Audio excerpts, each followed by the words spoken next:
अब वो युग नहीं रहा कि जनता जंगल में रहने वाली है और जब चुनाव आया तो भैया गया गाड़ी लेके तो भैया की फट्टी बिछाई बैठ गया, भैया ने चाय पी तो जनता खुश हो गई और भैया को वोट दे दिया। अब जनता जागरूक हो चुकी है, ऐसा काम चाहती, काम देखना चाहती, काम आपने किया क्या। जवेरा क्षेत्र में आप देखा गया है कि काफी सक्रिय है, क्या लगता है क्या माहौल है वहाँ का? आपके चैनल के माध्यम से, पंजाब केसरी के माध्यम से सभी दर्शकों को हम नमस्कार करना चाहेंगे और बहुत बहुत धन्यवाद कि आपने हमें इस लायक समझा और हमारा इंटरव्यू ले रहे और क्षेत्र की जनता को ये बताना चाह रहे हैं कि हम भी एक योग्य और कर्मठ व्यक्ति है जो क्षेत्र में लगातार जनता के बीच रह के जनता के सुख दुख में खड़े होकर कार्य करते जा रहे हैं। कितनी तैयारी है कांग्रेस पार्टी की? सरकार यहाँ से आपकी टिकट भी निकल जाए, आपके चारों विधानसभा क्षेत्र में आप एक उपाध्यक्ष पद पर हैं कांग्रेस की। माननीय कमलनाथ जी ने जो 2018 में 15 महीने की जब सरकार बनी थी और जो वादे किए थे उन वादों पे खजाना खाली होने के बावजूद भी खरा उतरने का काम किया था।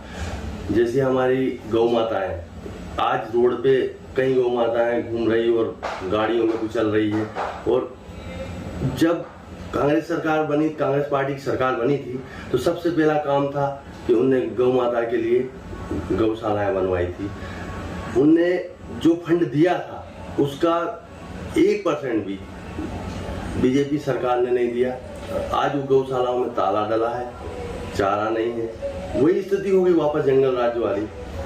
उसके बाद किसानों का कर्जा माफ। अब जब कोई चीज खाली है तो उसको धीरे धीरे किया जाता है, वक्त लगता है। आज एक आदमी का तो काम था नहीं, पूरे प्रदेश के सभी जगह खाते मेंटेन करना और उसके बाद में सभी किसानों के खातों की जांच करना कि कौन के खाते में कहाँ से कर्ज है, तो वो सब चीज को मेंटेन करने में टाइम तो लगता है। और मेंटेन करा और एक किस्त डाली भी, दूसरी किस्त डालना चालू कर दी, लेकिन ये बीजेपी सरकार को बीजेपी के लोगों को रास नहीं आया। और वैसे भी वो 15 साल से खूब बम्पर पैसा कमाए हुए थे तो उन्होंने कहा ठीक है अब अगर ये सब कुछ कर लेंगे तो आने वाले समय में तो लोग भूल जाएंगे और हो सकता है सेंटर में भी गिरा देंगे। तो इसलिए क्या नाम, तो उन्हें जल्दीबाजी मची कि आप इनको खरीदो, किसी रेट में भी खरीदो और खरीद के अपनी सरकार बनाओ वापस। अब तो वो फिर से काबिज होने की कोशिश में है, इसके लिए मुकाबला करने तैयार नहीं। अब जनता जान चुकी है, पहले जनता ने समर्थन तो दिया था, कुछ थोड़ा सा कमी रह गई थी, या तो टिकट वितरण गलत तरीके से हुआ था या कमजोर लोगों ने जो भी मतलब कारण कहना चाहिए, तो इस कारण एक किन्नौर पे जाके सरकार बनी थी। पार्टी अगर किसी को भी चुनती है तो पार्टी के प्रति आपकी क्या जिम्मेदारियां रहेंगी? पार्टी है किसी को भी चुनती है, किसी को भी मौका देती है, तो हम पार्टी के साथ हैं। हमेशा पार्टी के लिए, आज नहीं, हमारे परदादा दादा और हमारे पिताजी कांग्रेसी विचारधारा के थे और कांग्रेस पार्टी के लिए हमेशा काम किया। वैसे बागली विधानसभा में हमारा एक घर हुआ करता था कांग्रेस पार्टी से, जो हमारे पापा ने मतलब बड़ी कर्मठता से कांग्रेस का वहाँ प्रचार किया। और एक बार कांग्रेस पार्टी अगर वहाँ पे जीती है, मात्र एक बार, तो वो सिर्फ हमारे बड़े भैया के नेतृत्व में जीती थी। श्याम होलानी जी को जिताया था बागली विधानसभा से। अच्छा। और वहाँ पे कैलाश जोशी 7 बार चुनाव जीते थे। उसके बाद में 8वीं बार में हमारे बड़े भैया को पूरा वहाँ का कार्य दिया था। मतलब एक कांग्रेसी पूरी विचारधारा परिवार की रही है। हाँ, अभी जो वर्तमान में कुछ समय पहले कांग्रेस पार्टी ने एक आपको उपाध्यक्ष की जिम्मेदारी तो दी दोनों जिले की, और क्या जिम्मेदारी मिली थी आपको? सबसे पहले हमें कांग्रेस पार्टी ने गांधी चौपाल कार्यक्रम का समन्वयक प्रभारी बनाया था जवेरा विधानसभा से। हमें 100 चौपाल करने का टारगेट दिया था, हमने 110 चौपाल की। और चौपाल में जिस टाइप का जन सैलाब उमड़ के आया, माता बहनें, और उनका काम भी किया मैंने, अधिकारियों से संपर्क भी किया, उनके काम भी करवाए। तो उस चौपाल के माध्यम से लोगों में हमारे प्रति और इसने बढ़ा कि विश्वास कायम हुआ कि भाई योग्य व्यक्ति ये काम करेगा।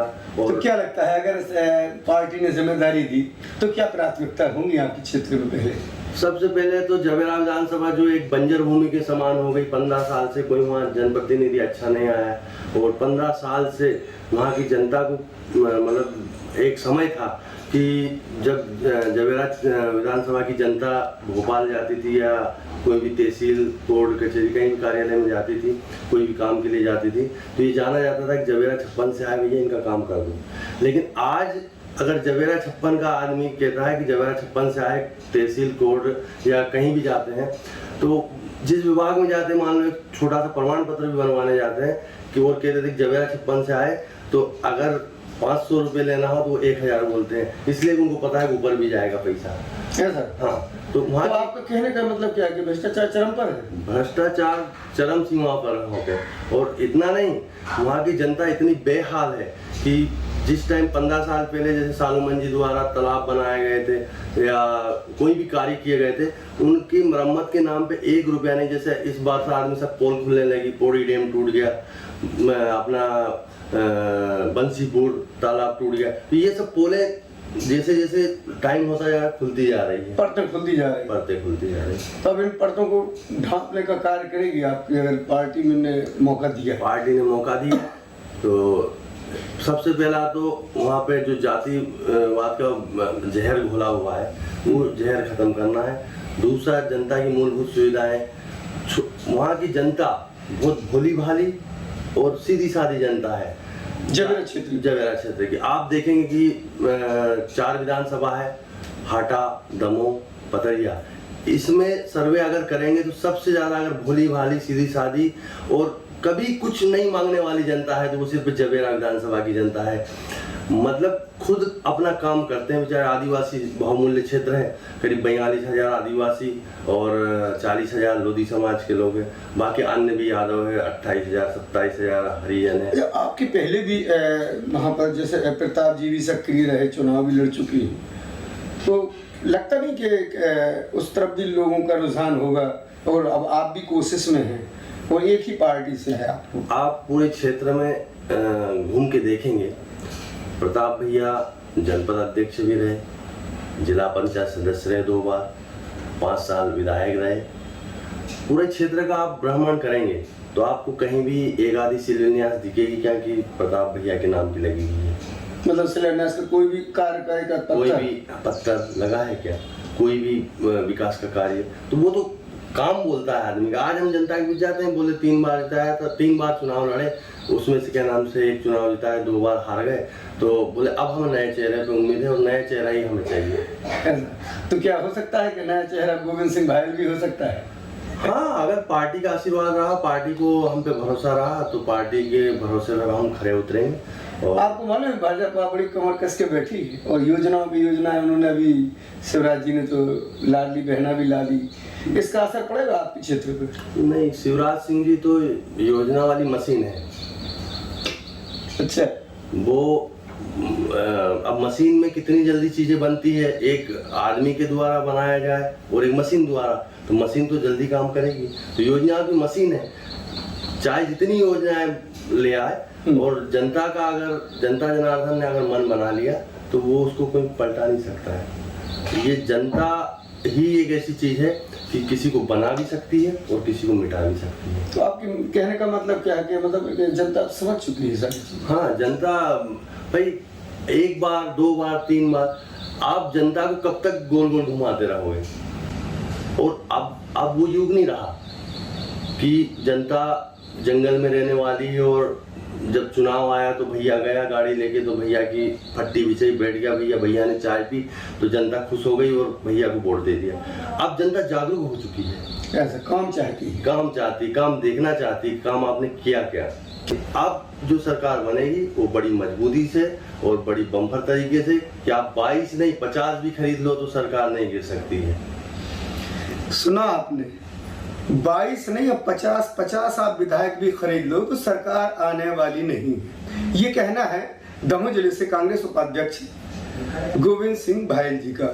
साथ में उन्होंने अपने क्षेत्र जवेरा क्षेत्र की जनता के बारे में जो एक अहम बात बताई है, वो शायद इससे पहले नहीं आई, कि जवेरा क्षेत्र की जनता इतनी भोली भाली जनता है कि वहाँ की आवाम अपने हकों के लिए लड़ती नहीं है, आवाज बुलंद नहीं करती है, लेकिन जिम्मेदारी बनती है जनप्रतिनिधियों की।